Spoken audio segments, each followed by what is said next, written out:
Yay. Halo, selamat sore teman-teman. Ketemu lagi sama gue, Riris Marpaung, di Jurnal IWIK episode Mei 1998. Salah, 2025. Karena gue terlalu imersif ya sama game gue ya. Sekalian nyolong-nyolong tipis promo aja di lapaknya IWIK ya.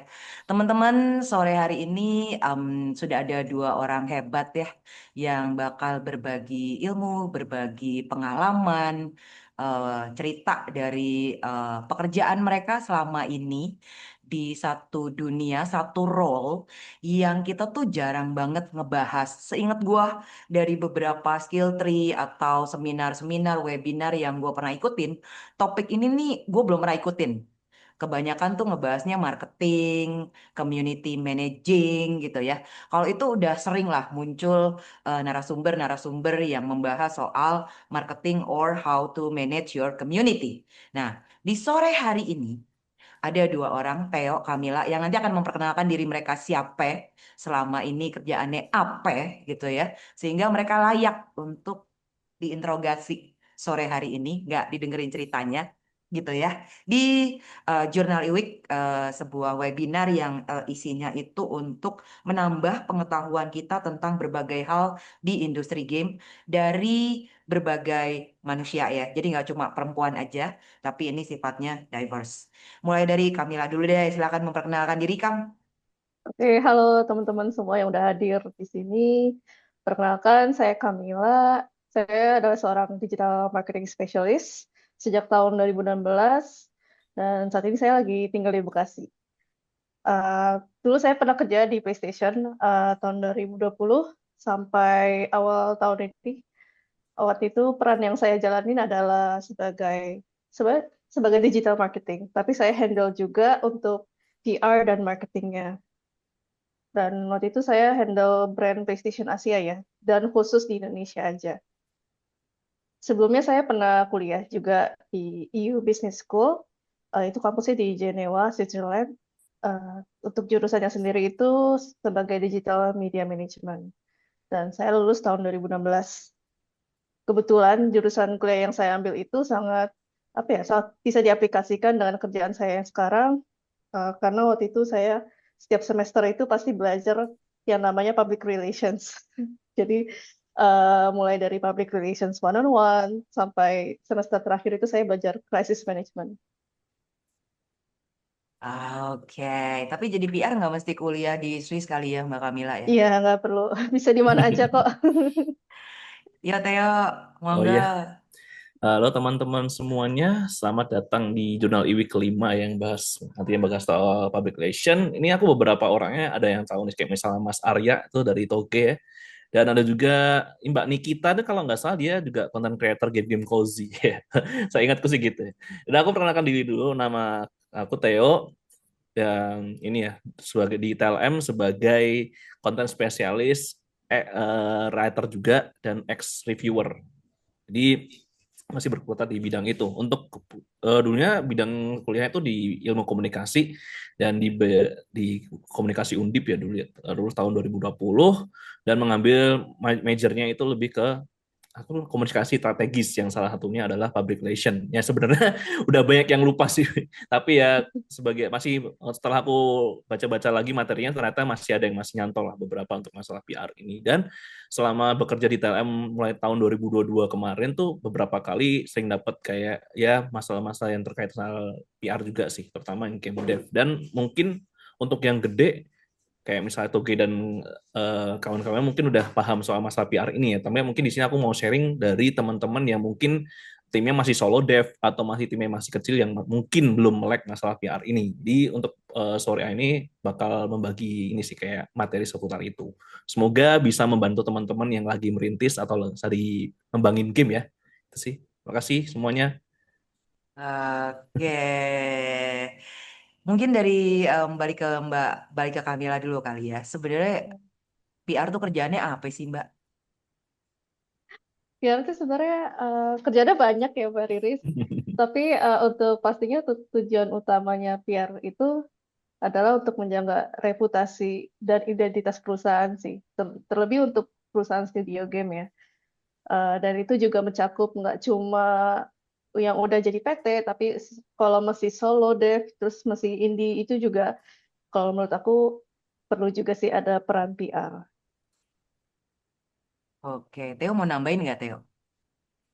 Oh, sorry, pertanyaannya bisa di. PR kerjaannya tuh apa sih Theo? Oh, kalau PR ya. Di Hmm. PR ya sebenarnya untuk aku dari sudut pandang game ini ya, media game ya. Sebenarnya untuk Mhm. PR dari game game dev sendiri itu lebih ke arah membangun relasi sih, Bu. Jadi Mhm. kan kalau marketing kan kita jual sales gitu-gitu kan. Kalau Mhm. misalnya si apa PR ini membangun relasi sama stakeholder. Nah, Mhm. stakeholder itu ada untung yang gede itu ada empat ya, dari investor atau publisher, Mhm. atau ada juga dari government atau pemerintah, ada juga dari media pastinya, dan tentunya yang paling penting adalah para players atau pemain game kita. Mhm. Jadi sih untuk secara simpelnya kerjaan dari Mhm. PR itu seperti itu. Untuk pekerjaannya apa nanti bakal dibahas lebih lanjut mungkin ya Bu habis ini ya. Kurang lebih kayak gitu Mhm. sih Bu buat pekerjaan PR itu.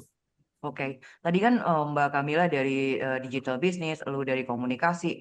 Se Kalau kita misalnya ngerunut agak ke belakang gitu ya, apakah pekerjaan PR itu harus juga sejalan gitu dengan pendidikan kuliahnya, atau sebenarnya bisa dilakukan oleh orang yang nggak mesti lulus dari PR itu sendiri mungkin? Theo, gimana?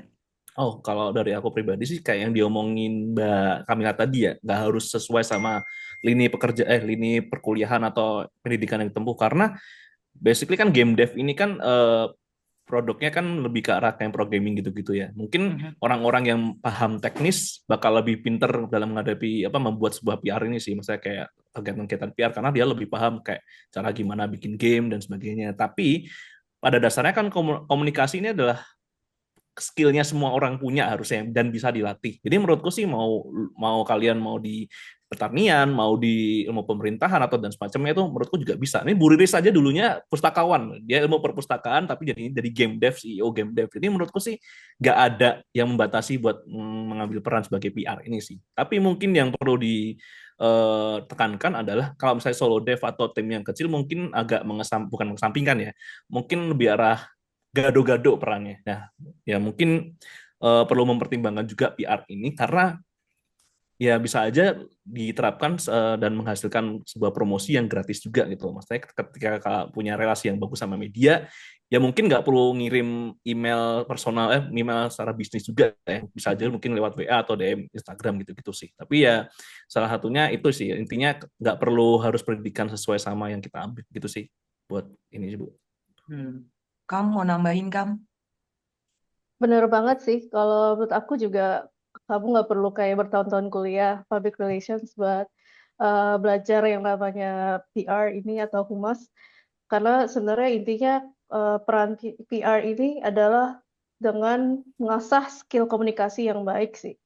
Dan gak harus apa mengikuti kepribadian tertentu ya, karena kan selama ini orang itu mikirnya, oh orang PR nih orangnya ekstrovert banget, terus orangnya gaul. Tapi saya sendiri buktinya saya kan seorang introvert sebenarnya. Tapi uh, kalau menurut saya mengambil peran PR ini juga tidak mestinya apa ya nggak cocok dengan orang introvert, malah sebenarnya cocok-cocok aja. Dan mungkin karena approach kerjaan ke PR ini juga berbeda ya tiap tergantung dengan kepribadian masing-masing. Tapi intinya adalah dengan kita mengasah skill komunikasi yang baik. Gitu. Oke, tadi kan udah ada satu kata yang buat aku malah jadi kepikiran ya, karena selama ini, nggak selama ini sih, baru tahun lalu rasanya aku mulai dekat dengan PR yang bener gitu ya. Di studio nggak ada orang PR, tapi tahun lalu tuh collab sama TLM gitu ya untuk bikin media preview, untuk launching game. Akhirnya mulai memahami lah sedikit seluk-beluk betapa pentingnya PR itu di studio game. Terlepas kecil gede ya, Theo dari tadi mention soal solo dev gitu ya, bahkan udah perlu gitu ya memikirkan soal PR ini di studionya. Hari ini tuh ada satu kata yang dari Mbak Kamila tuh reputasi ya. Aku bahkan tidak terpikir akan sejauh itu ya peran PR di sebuah studio game. Nah, gue juga kita kan pernah pasti di antara kita pernah denger lah ya atau Kalau pernah mengalami sih sebaiknya jangan. Tapi pernah denger yang namanya PR disaster gitu ya. Kayaknya dari disasternya aja lu. Disaster tuh apa sih? Kayak marah bahaya gitu kan ya. Sesuatu yang something bad gitu ya. Dan gue pernah itu juga berantemnya sama media se-Indonesia gitu. Teo tau lah yang gue maksud ya. Waktu gue ngepost sebuah postingan di Facebook nih Kam, kalau lu nggak tahu Kam, atau mungkin teman-teman yang lagi nonton nggak tahu bahwa sebenarnya gue pernah melakukan PR disaster gitu ya, karena ngomongin reputasi tadi Mbak Kamila. Jadi gue pernah posting tuh, gue nggak butuh media game Indonesia karena lo juga nggak pernah review game gue gitu kan. Akhirnya gue dibales tuh, gimana mau review, lo aja nggak pernah ngirim kita press release, nggak pernah ngirim kita build gitu ya. Bener juga setelah gue pikir, ih gue yang salah gitu. Itu kejadian itu sama gue berapa tahun lalu, dan itu selalu diungkit-ungkit sama temennya Theo tuh waktu lagi podcast. Iya, iya. Nah itu kan em, apa ya, ternyata reputasi itu yang tadi aku mention ya, sebuah kata yang lumayan beberapa mungkin familiar ya, with PR disaster gitu ya, reputasi. Nah kalau misalnya nih ya, kalau misalnya ternyata kayak gue kayak gini belum ada orang PR nih ya, kira-kira dari lo berdua ada saran nggak? Misalnya sebaiknya kalau nggak ada orang PR, kemudian studio tuh gimana ya supaya nggak kejadian ke bego kayak gue yang berapa tahun lalu itu gitu, dan itu jadi legendaris itu kejadian gitu ya. Nah supaya teman-teman nggak kejadian lagi lah ya, makanya ada sesi ini gitu ya. Reputasi studio lu, mau produk lu apa? Nah dari Kamila dulu kali. Gimana Mbak kalau nggak ada orang PR tapi lu pengen mem-PR? Wah, ini pertanyaan langsung menantang ya. Ya langsung last boss nih harusnya. Iya, langsung kayak tanpa cipika-cipiki dulu langsung ke intinya ya. Kalau Ya. menurut aku ya, tentunya kalau misalnya studio gamenya baru rilis ya, kalau dan masih merintis juga, kalau saranku pastinya dari awal kalian udah bikin playbook sih. Hmm. Jadi maksudnya playbook itu apa? Itu lebih kayak kalian coba kayak ngasih guideline untuk mengenai identitas perusahaan lo sendiri. Dan dari situ kalian juga mikirin tuh kira-kira contohnya kalau kalian punya game baru yang akan rilis dalam waktu dekat, itu juga kalian bisa nentuin tuh possible uh, frequently asked questions ya. Jadi pertanyaan yang mungkin akan sering kalian terima gitu, maupun dari media atau dari apa calon pemain game ya. Jadi itu pertama adalah bikin playbook. Jadi setiap kalian menghadapi kayak tadi PR disaster atau krisis ya, itu kalian jadi punya panduan dan kalian nggak bingung lagi sih. Hmm. Nambahin teh. Oh iya, ini tadi Mbak Kamila udah mention soal playbook ya. Jadi untuk utamanya supaya terjadi PR disaster ini, yang pertama itu seorang PR seharusnya nggak boleh baperan. Itu yang Ya, pertama. betul banget. Karena gini ya, maksudnya kita nggak bisa menfilter kira-kira komentar negatif dan positif dari orang-orang tuh gimana. Kita harus melihat komentar itu sebagai netral, positifnya kita ambil, negatifnya kita kira-kira bisa gimana nih cara menjawabnya nih supaya nggak terjadi sebuah masalah besar. Soalnya kan gini kan, aku pribadi masih baperan juga kalau misalnya nemu komentar di TLM atau di YouTube, itu masih sering banget jawab dengan emosi dan personal gitu. Soalnya memang kadang ya emang kadang-kadang orang memang sengaja mancing atau memang komentar emang agak sorry sorry to say goblok aja, itu kayak gitu tuh mesti terpancing gitu loh sebagai seorang PR. Makanya yang paling utama untuk sebuah tim game dev dan semuanya sebenarnya, nggak cuma game dev, tuh harusnya jangan baperan. Dan kalau misalnya terjadi sesuatu, entah itu dari tema atau dari cara menyampaikan informasi di game itu salah, atau misalnya kayak misalnya Bu Riris nih kan temanya 98 nih, dan Mm-mm. mungkin ada beberapa pihak yang merasa sensitif dengan isu itu, makanya dari awal udah harus dikasih statement atau dikasih garis bawah atau penjelasan dulu bahwa game ini apa, nggak mengangkat hal ini, tidak ada apa-apanya. Pokoknya ada disclaimer-nya dulu lah seperti itu supaya tidak terjadi penolakan atau komentar negatif dari pihak-pihak tertentu. Jadi menurutku sih kayak gitu sih. Dan kalau misalnya ada terjadi kayak gitu, jangan langsung direspon dengan personal ya, karena baik lagi jangan Ya, betul. baperan. Dan semua statement yang dari game dev tuh harusnya keluar dari game dev itu sendiri, jangan personal ya. Takutnya nanti ya ada sesuatu yang tidak diinginkan terjadi lah. Itu untuk PR disaster seperti itu sih. Heeh. Selanjutnya ya itu lagi kita harus membangun relasi yang baik sama terutama media ya, karena biasanya kan yang Ya, betul banget. cocok logi atau bikin bikin kesimpulan sendiri itu media-media nih, entah atau media yang kecil Benar-benar. ataupun yang gede. Makanya kalau misalnya kita bersahabat atau kenal, minimal kenal sama media itu, paling nggak dia tuh bakal meredam, oh ini nggak developer kayak gini, ini nggak kayak gini. Dia bisa kayak memastikan dulu nih yang mau disampaikan tuh apa sebenarnya ke media, ke game devnya, terus baru disampaikan ke publik. Jadi damage-nya tuh nggak bakal segede yang kita kira lah. Misalnya kalau misalnya kita membangun relasi yang baik sama si ini ya, para Media ya. ya kayak Oke. gitu sih Bu untuk. Karena diakhiri oleh media nih Theo, gue lanjut nih sama media. Cuma gue yakin lu and Camilla juga realize lah bahwa gue aja ya sampai sekarang bahkan gue udah mulai kenal beberapa media, udah menjalin hubungan ya, mempreserve juga nggak cuma menjalin, mempreserve mungkin ya yang lebih enaknya ya. Udah mempreserve gitu. Gue pun terbatas loh pengetahuan medianya apa aja sih di Indonesia ini gitu ya. Karena kan di negara ini nggak cuma soal urusan media, sebenarnya urusan lain juga informasinya simpang siur dan nggak mudah lah untuk dicari atau di reach out gitu oleh developer kan Theo ya. Hmm. That's the thing, that things that happen dengan Indonesian developer nih Camilla Theo nih. Nah mungkin pemirsa juga ada yang butuh nih, belum ada sih di pertanyaannya, tapi gue langsung nyambung aja nih. Ada nggak dari lu tips-tips karena lu orang yang udah sering berurusan sama media gitu ya? How to reach out sih, how to start gitu ya. Kita tuh mesti ngapain sih supaya PR-nya jalan? Kunci aneh kan media. Gue setuju banget sama itu.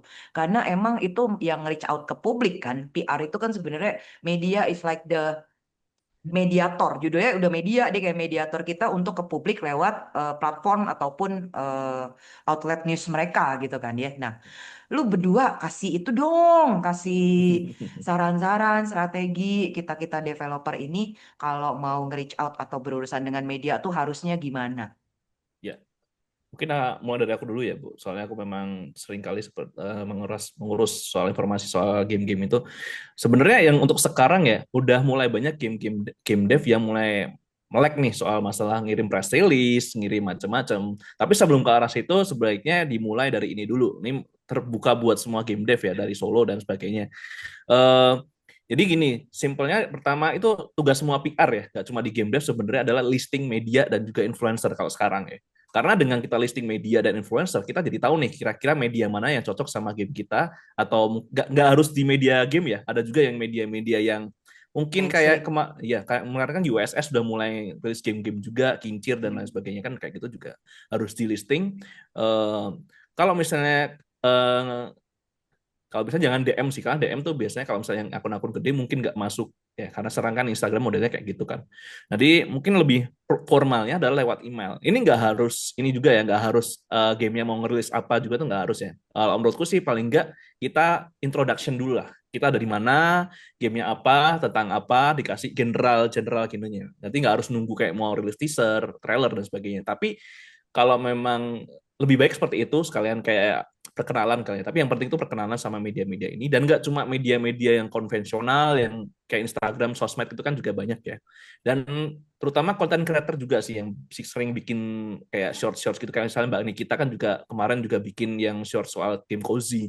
Atau mungkin aku beberapa kali nemu kayak nama-nama konten creator kecil yang dari shortsnya tuh bagus banget cara penulisan, cara mereka menyampaikan informasi terkait game itu bagus banget. Itu beberapa ada namanya. Jadi yang pertama tuh dilakukan adalah itu ya, yang perkenalan itu, dan kemudian dilanjut dengan misalnya kita mau bikin press release nih. Nah ini sebenarnya mungkin ilmu-ilmu yang cetek juga ya, tapi ini aku adalah tips buat teman-teman yang mau ngirim press release. Ini game media yang sosmed dan juga website dan video juga ya.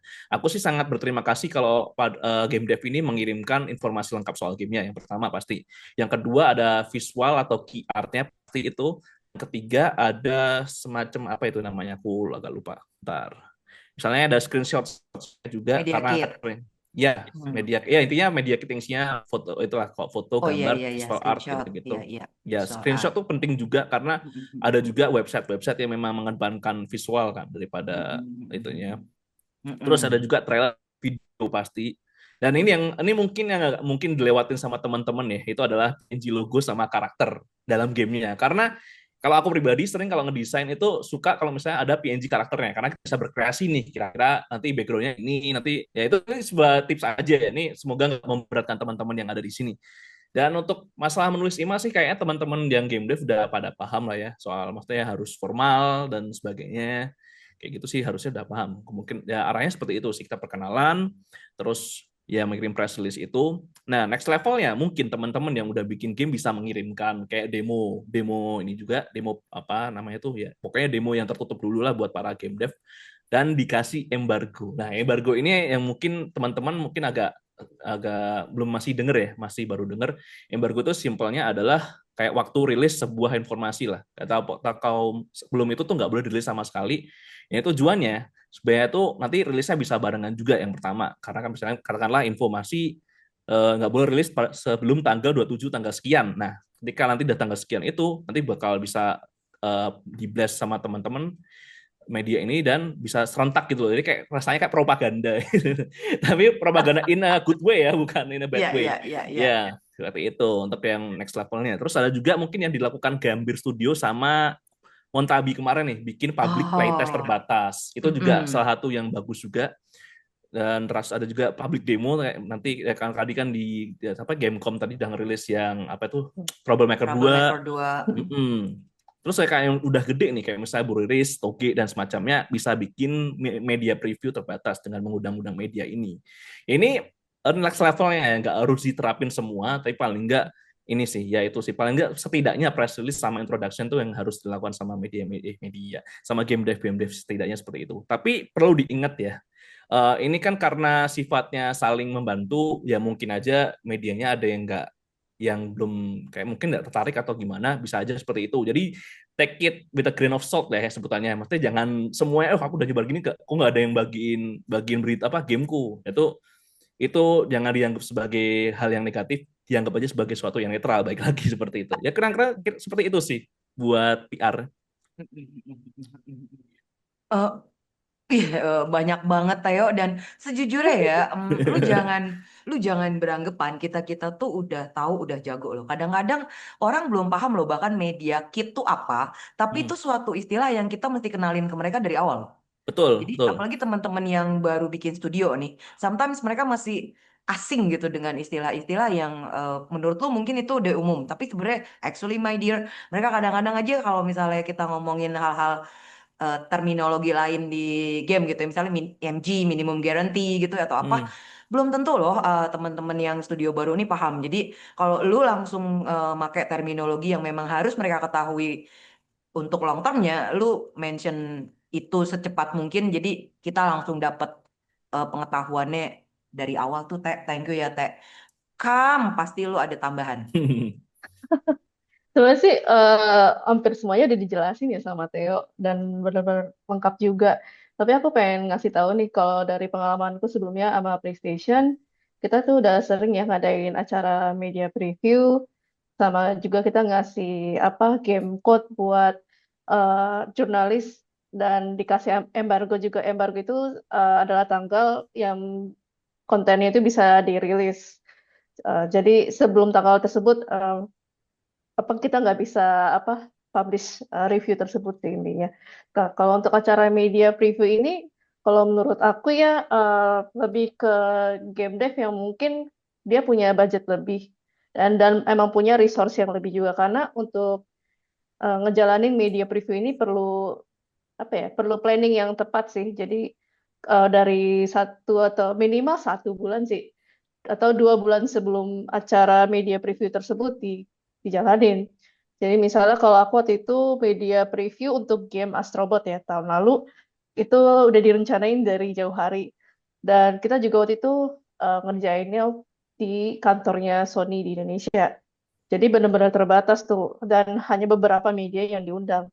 Dan baik lagi kita medianya harus dipilih tuh sesuai dengan apa kriteria dari game devnya sendiri mau seperti apa kriteria medianya tersebut. Waktu itu kita kebetulan ngundang media gaming sama media yang agak besar sih kayak Tempo Yap. tuh. Ini Terus selain juga itu juga Oh ya, sorry. Lanjut, lanjut, Kenapa lanjutkan. Mbak Riris? Oh, oke. Sama ini sih kita ada strateginya juga Mm-mm. untuk nentuin tanggal acara media preview. Itu kita pastiin kalau acara media preview itu diadain di weekdays, jadi pas hari kerja, dan di antara Senin atau sampai Kamis. Kita tuh menghindari hari Jumat. Kenapa? Karena biasanya jurnalis pada Jumatan, jam Ya. 12 siang ya. Jadi mereka biasanya mau cabut lebih cepat kan. Mm-mm. Terus kita juga menghindari hari-hari besar sih, hari-hari besar sama hari-hari yang ada akhir pekan panjangnya kayak long weekend gitu. Kita hindari karena biasanya kalau ada long weekend eh, jurnalis itu paling ada yang suka ngambil cuti tambahan gitu. Jadi kita menghindari hal itu sih. Oh, gue nambahin aja ya teman-temannya karena gue udah Ya. ngelewatin media preview ya. Mungkin teman-teman media preview apaan sih Bu? Lu nge-preview media gitu, lu ngeliatin media atu-atu? No. Media preview itu jadi sebenarnya media tuh kita undang ke studio kita gitu ya. Untuk mereka nyobain lebih dulu game kita sebelum player lu nyobain. Gunanya ngapain? Kenapa media penting banget harus nyobain game lu guys? Penting pakai banget gitu ya. Karena mereka bisa mainin game lu tuh full. Lo udah gamenya udah siap gitu ya, sebenarnya udah yang untuk siap di launch itu dikasih ke media. Terus kita nggak cuman apa ya, nggak cuma nyiapin tempat gitu ya, tapi juga kita ada di situ mendampingi mereka kalau misalnya mereka ada masalah atau apa gitu sebagai developer gitu, karena kan nggak tentu juga mereka langsung imbak gitu ya untuk game apapun gitu ya, pasti butuh developer ada di sana. Dan ketika mereka nanti menulis game loh, mereka jadi udah nggak ngawang-ngawang dan lebih lebih tahu lah apa yang harus angle mana atau apa sesuai sama editorial masing-masing si media, walaupun lu udah kasih kisi-kisi ke mereka gitu loh bahwa yang disampaikan itu ini embargo yang tadi disampaikan Theo juga udah lu sampein. Ini emang masih belum banyak ya di Indonesia, tapi di luar sana udah dari kapan tahu tuh dilakukan gitu ya, tapi semoga sih ini makin banyak lah yang melakukan media preview selain buat ke game loh ya, untuk juga ke perkembangan mungkin ya, koneksi antara media dan developer juga akan makin seru gitu kalau kita semakin sering undang mereka, kita jadi semakin tahu nggak cuman mereka tahu kita tapi kita juga mesti tahu si media-media ini loh, ini yang harusnya balance antara eh, hubungan media dan developer, jadi lu saling membutuhkan, bukan media butuh lu atau lu yang butuh dia gitu. Ini sebenarnya hubungannya harusnya saling membutuhkan ya di antara media, dan itu nanti bisa bikin industrinya makin cakep gitu ya. Buat Ya. yang belum, karena tadi media preview Hmm. apaan sih tuh media preview ya? Dan itu berat Ya. planningnya. Gue berbulan-bulan untuk media preview kemarin gitu ya, nyiapin segala sesuatunya tuh memang harus proper ya teman-teman ya. Semoga Nanda lu bikin media preview ya, awas lu nggak bikin media preview. Tapi Oh dia ya nggak Bu. nonton. Oh ya Iya, nggak nonton.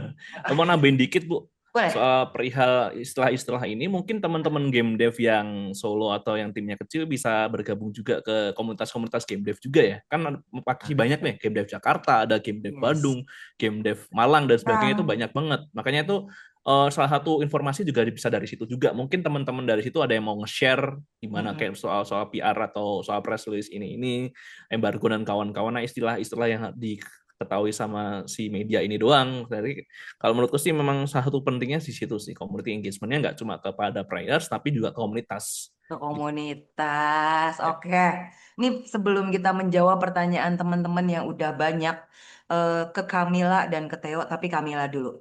Supaya kita bisa juga membedakan kayak tadi ya, tujuannya kan ada, kita tuh masih suka confuse lah ya antara Hmm, marketing, PR, branding.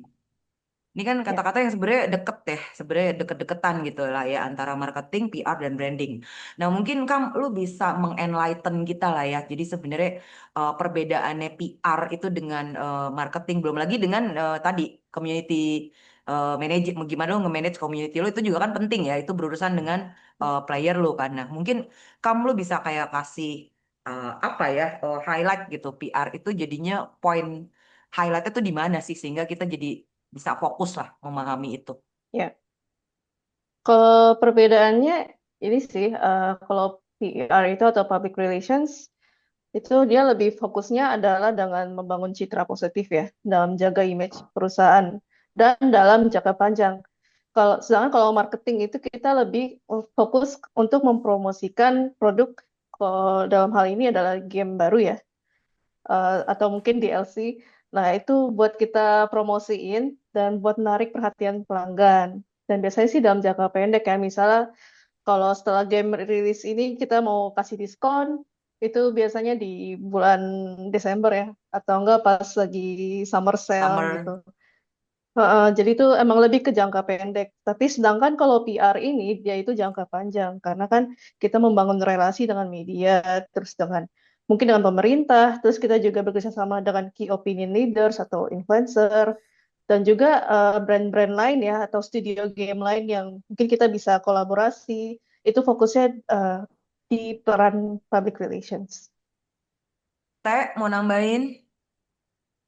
Ya, sama persis kayak yang dibilang sama Mbak Kamila sih. Jadi intinya memang tadi aku di awal juga udah menjelaskan kalau peran PR sebenarnya menjaga relasi ya dengan media dan kawan-kawannya itu.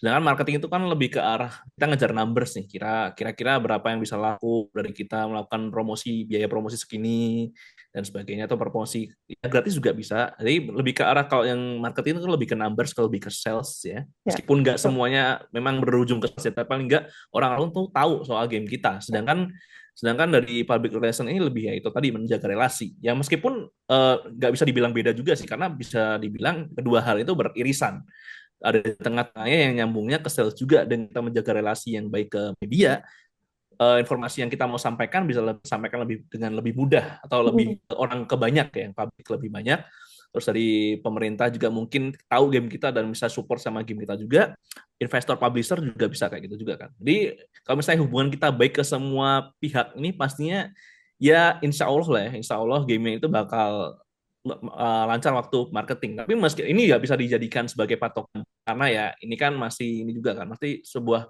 hal yang non tangible gitu ya, intangible sorry, yang nggak bisa kita ukur. Jadi menurutku sih meskipun ini nggak bisa kita ukur, nggak bisa jadikan sebagai bukan nggak bisa sebagai KPI ya, lebih karena itu bukan numbers ya. Tapi ini adalah satu hal yang paling penting sih, salah satu hal yang penting bukan paling penting. Hal yang penting buat sebuah game dev supaya ya itu orang-orang tuh bisa gamenya gimana tanpa harus berpatokan pada sales itu kalau misalnya seperti itu. Kalau menurutku sih seperti itu, Bu. Iya, karena Lah, hilang mungkin suara ini, Bu Riris. oh, internet dong. Gue parah banget nih internet gue, sorry. Unstable. Kalau ada, nggak, lagi ada meeting atau ada apa nggak sih? Stopin dulu. Halo, ini udah ada belum, Teo? Ya Ya udah, udah. Bu. Oke. Jadi kalau menurut gue sih ya ini juga dari pandangan gue ya. Selama ini emang kita tuh lebih fokusnya marketing, marketing, marketing gitu ya. Padahal ini jauh lebih penting juga long term, kemudian ke reputasi dan akhirnya juga berkaitan sama sales lo juga. In the end of the day bakal conversion ke sales lo juga Ya. kan ya. Jadi gue sih pengen menaikkan kesadaran teman-teman yang nonton sore hari ini ya untuk mulai lebih aware, lebih ada usaha lagi untuk soal PR sih teman-teman. Ini juga yang gue terlambat sebenarnya Theo. Gue dari 2013 gue baru nyadar 2024. Gue pingsan tuh selama berapa tahun gitu ya. Selama 11 tahun gue pingsan, gue baru nyadar tahun lalu gitu tentang pentingnya PR. Nah makanya gue pikir ini topik yang krusial yang pengen gue angkat sih di jurnal IWIK ya. Oke, kita ke pertanyaan teman-teman dulu ya. Oh, oh iya, Gue sebentar Bu, nambahin dikit Bu. boleh. Menambahkan dikit soal ini. Mm. Mungkin yang bisa dilakukan sama game dev ini salah beberapa di antaranya itu adalah ini sih. Em, bentar.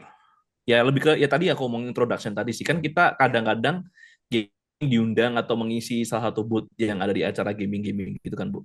Nah itu mungkin bisa lebih banyak mengobrol sama orang lagi nyoba gamenya, pengen tahu pendapat mereka kayak gimana, kayak gitu-gitu biar tahu sih. Maksudnya dan berkenalan juga kalau misalnya yang cobain itu ternyata orang media juga. Dengan berkenalan ini kita ya tadi membangun relasi juga dan yang paling penting adalah kalau misalnya memang orangnya enak diajak ngobrol dan memang bisa gayung bersambut bisa promosi secara gratis gitu loh kita nggak perlu ngeluarin duit media-media udah bisa merilis ya berita-berita Ya, itu ya betul. itu yang paling utama sebenarnya itu sih membangun relasi yang baik Mm-mm. tujuannya ke situ. Gue berasanya lu curcol banget gitu, Teo, dari pengalaman-pengalaman di lapangan semua yang lu enggak rasakan nih kayaknya. enggak Bu itu Ih, masih nggak tahu apa-apa, aja. nggak apa-apa. Kita tuh emang Mm-mm. butuh banget ya untuk apa ya, untuk disadari, untuk diberitahu gitu kekurangan developer selama ini, mungkin kurang approach ke medianya, kita kurang juga lebih kita lebih nunggu gitu ya, padahal kita bisa aja jemput bola juga. Jadi gue sih sebenarnya tadi bercanda teh, thank you banget sih lu Ya. apa namanya membahas itu ya. Ini pertanyaan pertama ya dari Dina Agi ya. Nanti boleh jawab boleh jawab sama lu berdua ya. Internal dan eksternal PR apa ya Kak? Apakah di industri game memerlukan keduanya atau fokus ke salah satu saja? Gue baru dengar istilah ini. Silahkan siapa yang mau jawab duluan? Harusnya Mbak Kamila dulu ya, Yang lebih banyak Amila. Dulu ya. pengalamannya harusnya. Iya. Monggo.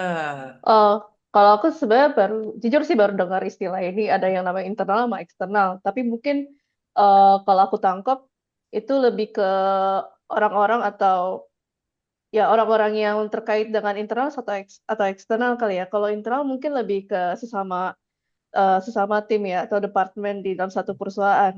Itu juga ada sebenarnya namanya corporate communication sebenarnya. Hmm. Kalau internal, tapi kalau eksternal itu lebih ke yang tadi kita bahas sama ini, jadi lebih ke eh, apa studio game lain, eh, pemain game, media, terus sama KOL. Nah, itu sih perbedaannya. Tapi kalau kalian baru merintis ya sebagai game dev, kalau menurut aku bisa aja sih lebih fokus ke eksternalnya, karena kan ke kalau untuk yang baru mulai nih kan nggak mungkin tim kalian banyak gitu ya, dan mungkin permasalahan internal juga mungkin belum terlalu banyak. Jadi kalau misalnya emang baru merintis dan kalian emang fokusnya pengen menjual eh, game kalian yang baru rilis, itu bisa aja fokus dulu ke eksternal tuh. Saya mau nambahin. Ya, sebenarnya bedanya sesimpel internal dan eksternal aja ya, Bu. Kalau internal ya kita di internal, kalau eksternal kita di eksternal. Sudah. Nggak ada. Maksudnya gini, internal tuh mungkin lebih perannya lebih banyak di bagian HRD atau HR ya. Karena itu kan mengatasi masalah-masalah yang terjadi di dalam si game dev ini sendiri. Jadi menurutku sih, kalau misalnya timnya kecil, kemungkinan masih ya kayak tadi ya, masih digado-gado semuanya ngerjain semua. Dan masalah internal ini ya bisa diselesaikan sendiri, kemungkinan seperti itu. Mungkin yang gede ya itu tadi tanya dari si HR ini ya, kalau misalnya ada masalah pribadi atau gimana atau masalah dan lain kayaknya mungkin harusnya diselesaikan secara internal atau HR aja. Sedangkan eksternal ya ini menurutku ya lebih penting untuk sementara, karena yang dibutuhkan semua game dev itu adalah gimana cara mereka menjual gamenya atau memperkenalkan gamenya. Aku yakin ada game dev di sini atau solo game dev pun juga bisa bikin game yang bagus banget. Jadi kayak menurutku sih memang yang diperlukan sama salah satu hal yang diperlukan sama game dev di Indonesia itu adalah gimana cara mereka memperkenalkan atau menjual game mereka. Jadi menurutku sih Hmm. yang untuk paling penting untuk pertama sorry, untuk yang utama Fokus. yang untuk game dev adalah yang eksternal. Itu sih. Eksternal ya. Hmm. Tapi seenggaknya jadi paham ya internalnya seperti apa. Kita ke Hmm. next question ya, biar bisa ngejawab semuanya nih. Hai Kak, dari Nikita. Aku mau izin tanya, might be out of context, but kalau dari sisi studio atau game dev sendiri, apa aja sih yang jadi pertimbangan buat collab dan bangun long term relation sama konten kreator? Nah ini mungkin Theo duluan kali ya, kami yang jawab ya, lebih deket ke dia ya. Ya, jadi Gimana Teh? ya, boleh Bu. Jadi untuk ntar pertimbangan buat collab, oke. Collab dan Pertimbangan buat bangun. collab, oke. Pastinya disesuaikan sama gamenya juga sih. Maksudnya kan ada content creator misalnya dari atau media ya, media gitu ada yang fokus ke game apa, misalnya gamenya PS atau game Nintendo. Nah, misalnya mau promosi game yang setipe kayak gitu bisa ke arah ke mereka juga. Soalnya seperti itu ya. Tapi untuk collab yang long term relation ini ya banyak banget ya pertimbangannya ya. Pertama sudah pasti untuk yang udah gede mungkin, dan misalnya kalau mau collab sama influencer yang gede udah pasti numbers. Kan mereka Ya. exposure-nya seberapa, engagement rate-nya berapa. Terus ya itu contoh aja Bu. Misalnya kita kan mimpinya mau jauh nih Bu, mimpinya mau jadi game dev gede, ya kan harus siap dengan hal-hal gede juga. Anjir, keren banget. Nggak, Tapi lu itu mesti siap ininya gede juga. betul, Betul betul. banget. Ya makanya itu harus Iya. pinter-pinter menjaga relasi supaya dia bisa aja nanti, wah ini game gua banget nih, akhirnya dipromosikan secara gratis, siapa tahu kan. Nah, Ya, Asik, gitu. betul. gak betul. Betul. Kan kadang-kadang influencer-influencer datang ke acara game juga mungkin ya, ngobrol-ngobrol terus kayak Iya. gitu. Ini contoh, itu contoh aja, contoh yang gede. Ya, udah pasti untuk long termnya ya, relatabilitas sama konten yang dibikin. Dia suka game apa, dan itu terlepas dari numbers yang aku sebutin tadi ya. Sedangkan yang lainnya ya itu tadi. Sebenarnya nggak mau mau long term atau short term sama aja sih. Tergantung campaign atau game yang mau dibikin tuh apa. Kan game dev kan ada yang memang kayak Buriris nih, trilogi sama semua nih ininya, naratif semua. Ada Iya. juga yang kayak misalnya game-game toge. Game-game toge kan sekarang lagi ngejar yang cozy-cozy gitu kan. Kayak Oh. misalnya kemarin yang adalah pokoknya aku detailnya lupa, yang baru-baru yang mereka publish itu kan game-game cozy semua tuh. Nah, kayak gitu. Atau mungkin game troublemaker yang anak muda banget yang membara, marah-marah gitu kan. Bisa aja kayak ya content creator yang memang suka dengan model seperti itu. Kan ada juga Iya. misalnya content creator kayak Miao Auk nih, kan dia kan sangat menjaga Nah, image-nya banget kan. Dia pasti betul. mungkin agak nggak cocok dan terlalu mahal juga pasti buat mempromosikan troublemaker, misalnya seperti itu. Itu contohnya aja ya. Iya. Jadi simpelnya kayak gitu sih. Mungkin Mbak Kamila bisa lebih menjelaskan Hmm. secara Ya, yang lebih profesional ya. ya. Hmm. Kalau dari aku mungkin bisa ngasih pandangan dari studio game besar ya, karena kan aku sering kerjasama sama Marvel Studios, terus Mas. apa PlayStation Studios, kemarin terakhir Shift Up, terus banyak game dev yang besar lainnya, dan mereka tuh biasanya emang punya kriteria masing-masing sih untuk content creator, dan itu emang beda-beda. Tapi kalau mau aku selarasin ya, itu biasanya mereka ada lebih banyak don'ts-nya sih. Jadi mereka itu guideline-nya sangat strict. Eh, yang strict itu Marvel sama Square Enix sih. Jadi mereka itu benar-benar punya kriterianya masing-masing tuh kalau mau nge-guide influencer yang seperti apa. Terus mereka kalau bisa gak ada red flag. Jadi itu mereka ada yang punya namanya green flag, yellow flag, sama red flag. Nah, red flagnya itu termasuk mungkin seperti konten yang agak dewasa, terus yang suka swearing, terus apa, dan mereka tidak mau age gate konten mereka gitu. Intinya yang red flag seperti itu. Nah, kalau green flag tadi yang lebih kayak mungkin sesuai dengan kriteria konten kreator dan gamenya tadi kayak yang disebutin sama Mas Theo. Jadi mungkin ada Toge Production mau nge-guide konten kreator Cozy Games. Nah, itu seperti itu green flag-nya. Terus kalau aku lebih ke ini sih kan triple A games ya. Dan mereka biasanya nyari angka yang besar sih, kayak influencer yang mungkin di atas 300.000 views-nya, atau mungkin sampai 1 miliar, 1 M, 1 juta ya, 1 M, 1 juta views lah. Dan pasti mereka biasanya nyiapin budget yang besar juga. Jadi tergantung sih kalau untuk masing-masing gamenya. Oke, semoga jawab ya. Nah, Ya. ini ini ada pertanyaan yang gue juga menunggu jawabannya nih. Dari ini bacanya sorry ya kalau gue salah ya, Farij Triva.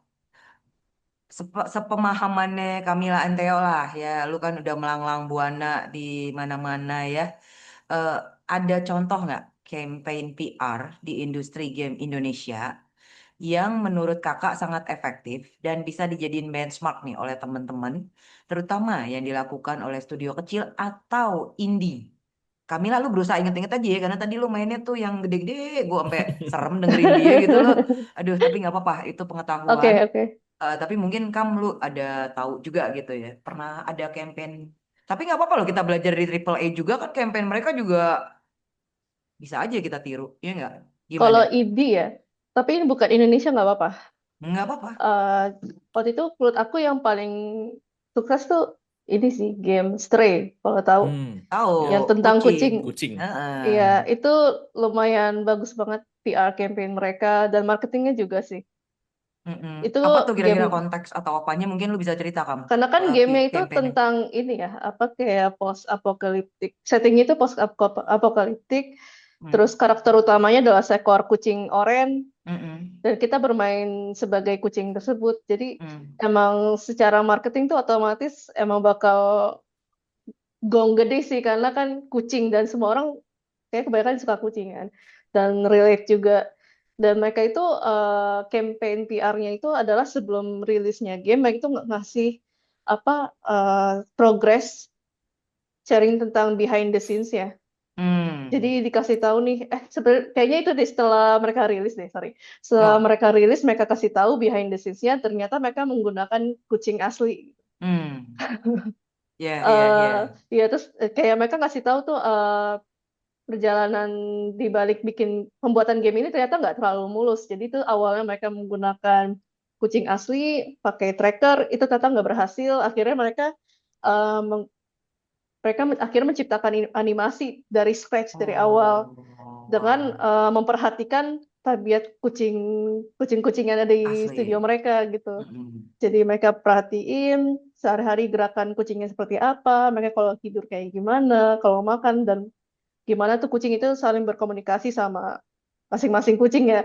Mm. Itu benar-benar mereka perhatiin, akhirnya mereka replikasi di animasi gamenya gitu sampai sedetail itu karena kalau misalnya kucing pakai tracker tuh ternyata agak sulit jadi Agak sulit mereka ya. lebih lebih apa kayak mending di scratch ulang terus dibikin animasinya aja itu satu dan itu emang membuat orang terpukau ya karena wow Mm, ternyata mm, membuat mm. game indie seperti ini tuh prosesnya panjang dan apa banyak menggunakan proses kreatifnya tuh Yep, dan yep, orang yep. tuh akhirnya kayak pada apa ya kayak Kayak lebih menarik ya. jangan tersentuh gitu ya tersentuh dan tertarik dan cerita gamenya sendiri juga sangat menyentuh sih jadi kayak dia itu ceritanya lebih ke bagaimana si kucing ini bisa survive di dunia Nah, yang tidak ada manusia dan hanya ada mm-mm. robot kayak gitu Yep, sih.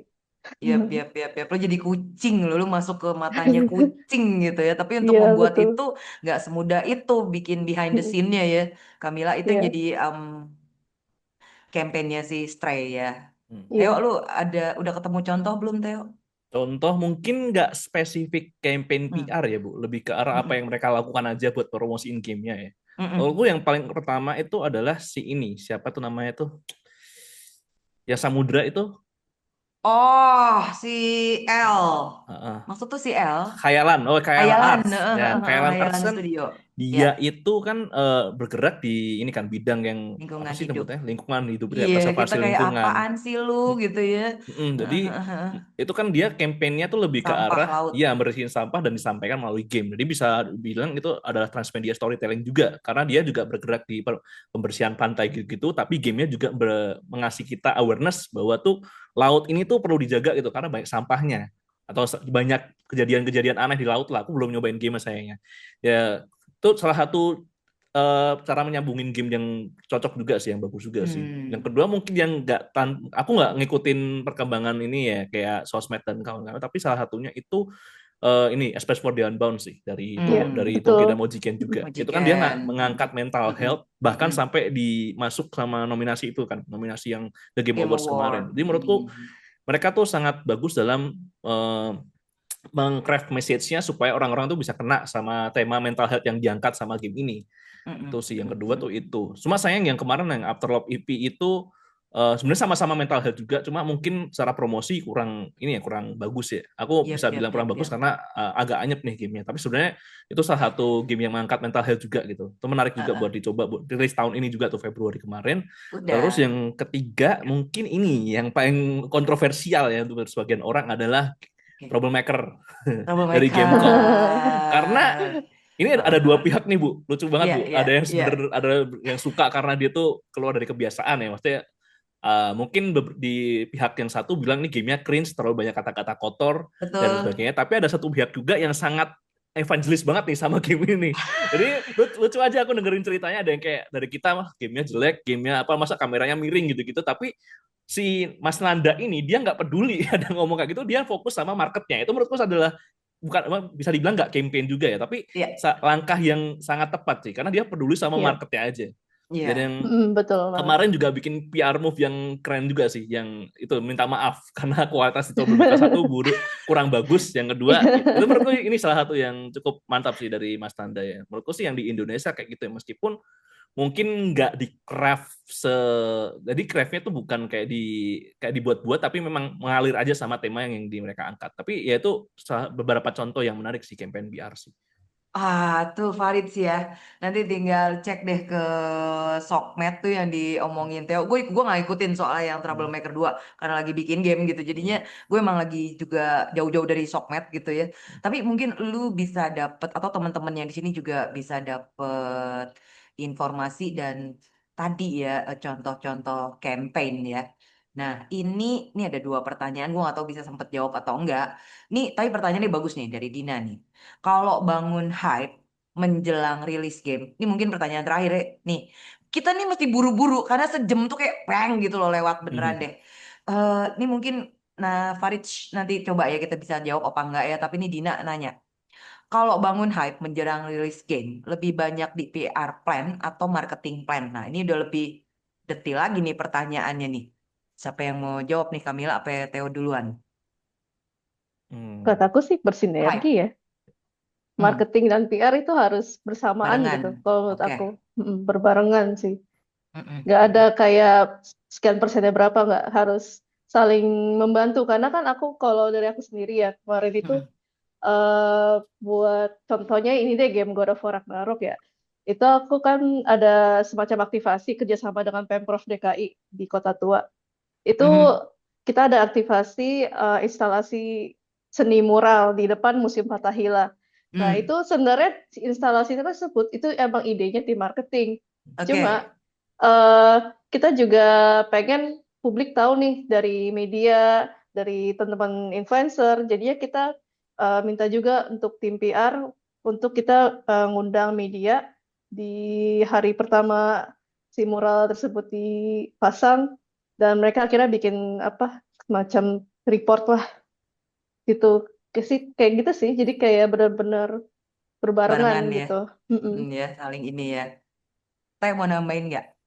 Ya sama sih Bu sebenarnya Mm-mm. kayak di Mbak Kamila juga, karena ya itu juga kan kita harus nge-approach media juga kalau game kita mau rilis, mau Mhm. ngasih demo dan sebagainya, tapi Mm-mm. di lain sisi kita juga Ke mau harus player. ke player Mm-mm. buat melakukan ads atau mungkin Mm-mm. bayar influencer buat cobain gamenya, bikin konten itu kan itu Mm-mm.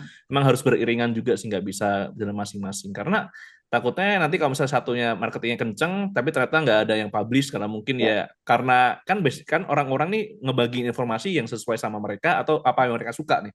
Kalau Mm-mm. misalnya kita jor-joran marketing nih tapi ternyata gamenya Mm. mungkin gamenya kurang atau gamenya kurang disukai banyak orang, ya kan jadinya Uh-uh. ngabis-ngabisin duit doang, jadi gitu. Betul. Jadi seenggaknya kalau misalnya Benar. PR plan-nya jalan pun gamenya masih kurang bagus pun dalam tanda Uh-uh. kutip masih Uh-uh. bisa ada yang nyebarin itu sih Iya, betul banget. seenggaknya. Setuju tuh, penting banget tuh ya tadi pertanyaannya, jadi lu nggak ragu-ragu nanti mau ngapain. Masih sempet lah satu pertanyaan nih.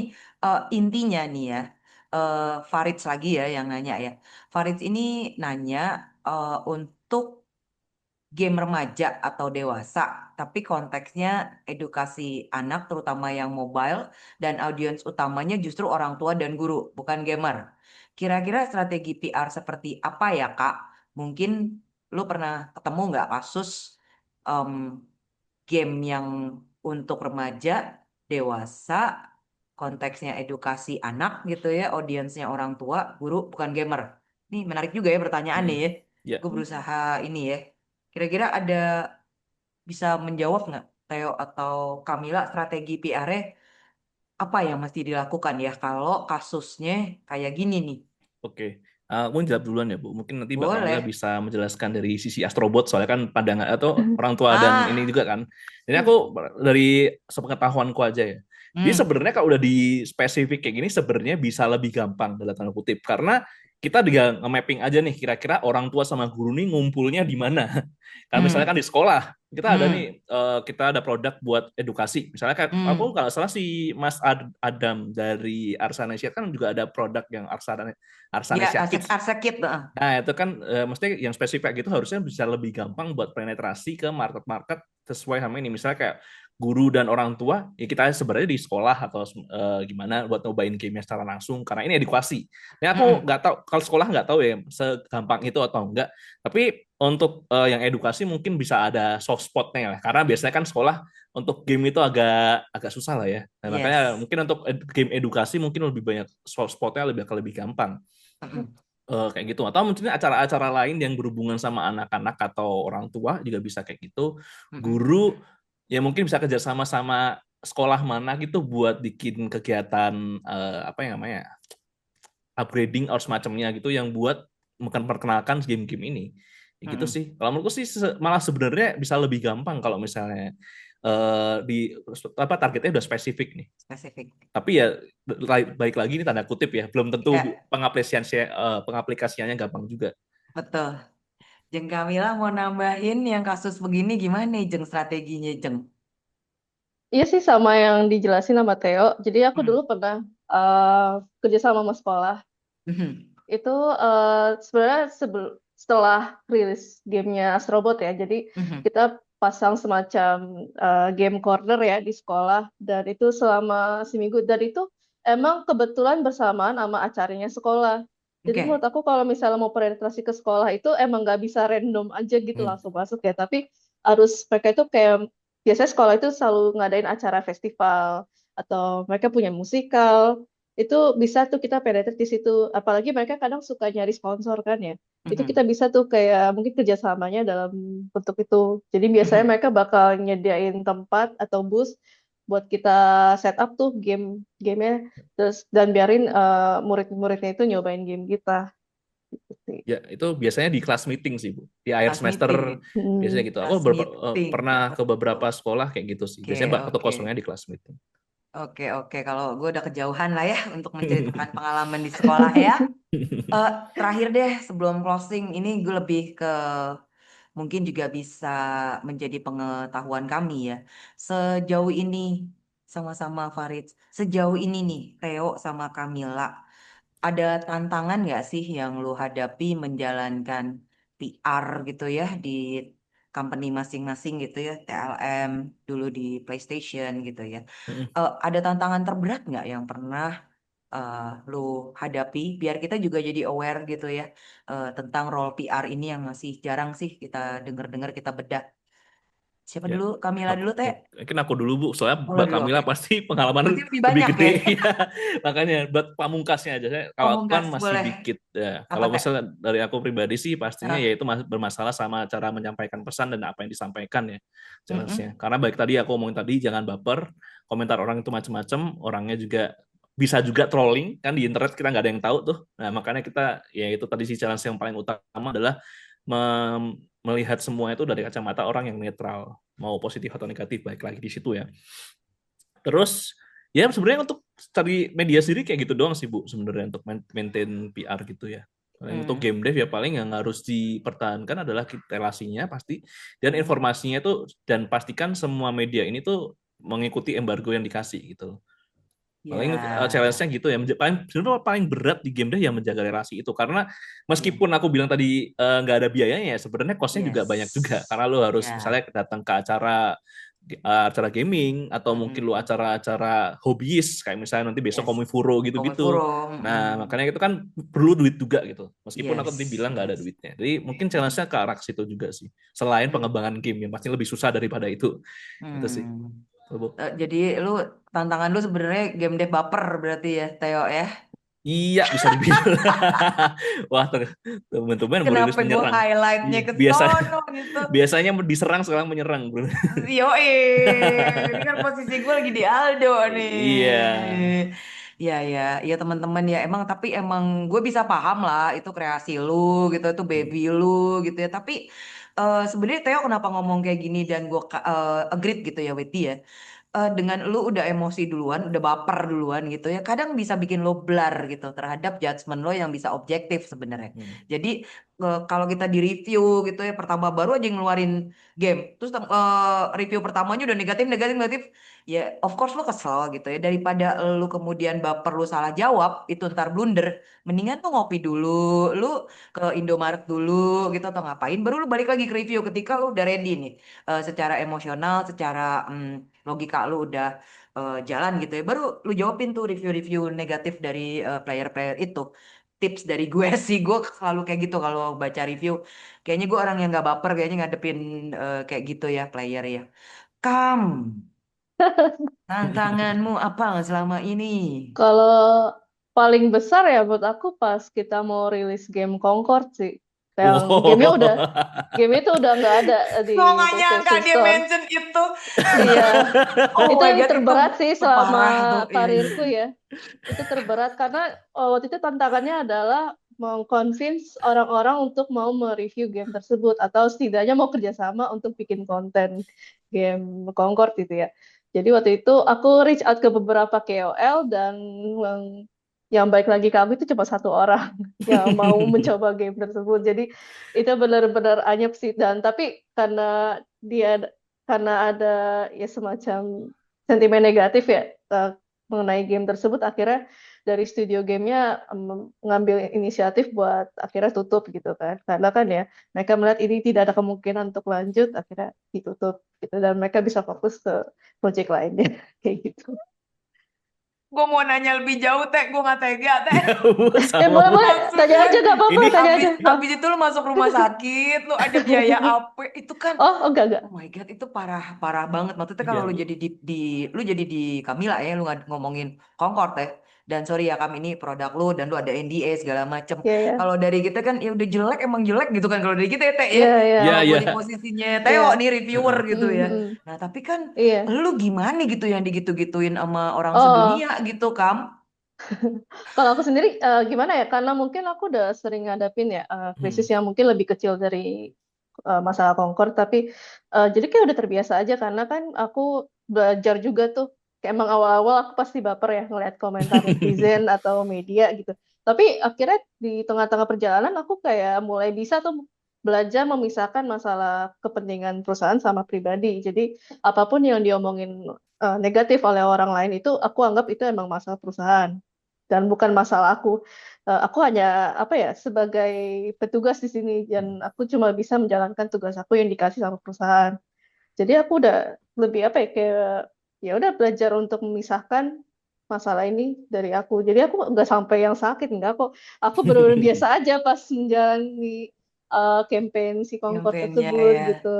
Jadi intinya kalau mau jadi seorang PR tuh emang harus punya kecerdasan emosional yang Ya. tinggi sih. Sama kamu Asik. habis IQ. habis apa harus bisa manage stres dengan baik gitu. Mm-mm, Saran aku pribadi ya, kalau misalnya mm-mm, kamu baper nih ngelihat komentar mm-mm, negatif, mm-mm. sebaiknya jangan langsung ngetik atau apa ya, Yes. jangan langsung Hmm. dibalas. Yes. Baiknya kamu tarik nafas 3 kali, ditutup device-nya, HP atau laptop, menjauh dulu, tarik nafas, bikin kopi, minumlah air putih, terus mungkin ngobrol sama teman. Itu sih yang bisa menenangkan aku. Kayak gitu. Jadi Yeay. makanya aku jarang Ya. sakit sih syukurnya ya. Oh, Karena iya, aku iya. juga udah bisa membedakan gitu masalah Mm-mm. yang emang harus kita hadapi gitu Tanggung. sama iya jadi karena dengan pikiran yang lebih jernih kita juga bisa apa ya menghadapi krisis itu dengan lebih baik gitu dan kita Mm-mm. jadi gak blunder gitu. Jadi kita bisa Yep. diskusi Yep. sama rekan kerja terus Mm-mm. kita Mm-mm. nyusun strateginya gimana buat menghadapi Yep. krisis tersebut. Akhirnya yang tadi aku jelasin akhirnya si pembuat apa game developer Concord akhirnya tutup kan karena itu yang apa emang yang terbaik buat mereka gitu. Ya, ya. Andai lu bisa ngomong itu salah developer, andai lu bisa ngomong gitu gitu ya. Itu bukan game gue, itu game developer yang salah gitu kan. Tapi kan lu nggak bisa karena lu PR ya. Makanya tadi mention soal emotional quotient gitu, lu punya emosional juga yang bener gitu ya sebagai PR. Itu thank you banget sih Kamila udah mention itu juga ya, dan Ya, teman-teman setidaknya bisa walaupun cuma sejam ya, sejam lewat nih. Walaupun cuma sejam setidaknya lewat jurnal Iwik di episode Mei ini teman-teman jadi kebuka ya. Gue sih kebuka banget ya dari tadi soal reputasi gitu ya, soal yang lain gitu, long term dan sebagainya. Gue sih sangat sangat banyak yang gue dapet dari Theo dan Kamila ya di sore hari ini. Dan gue jadi tahu lah berat PR itu. Juga tahu gitu bahwa kita sebenarnya bisa lebih aware, bisa juga lebih apa ya, sekarang tuh udah kayak kasih fokus lah untuk di studio lu tuh ada orang PR. Karena fungsinya sepenting, gue hampir ngomong separah gitu ya. Fungsinya sepenting itu gitu teman-teman, dan kita kelewat sih sebenarnya, dan semoga ini bisa jadi satu start lah ya untuk bisa ngebukain pengetahuan dan ini kita ya untuk peran role PR yang penting ini. Gue mau say thank you banget ke Camilla dan Theo yang udah kasih banyak ya ke Jurnal Iwik episode Mei ini. Thank you ke partner gue Dina yang ada di belakang yang udah selalu berkolaborasi menyiapkan Jurnal Iwik sepanjang tahun ini buat teman-teman di komunitas Indonesian Women in Game. Sorry kalau ada salah-salah. Dan ketemu lagi di Iwik bulan depan dengan tema yang menarik-menarik lagi ya. Sama-sama ya Nikita ya. Gue thank you lagi. Happy weekend buat Theo, Camila, dan semua yang ada dimanapun lu berada ya. Ya. Bye-bye.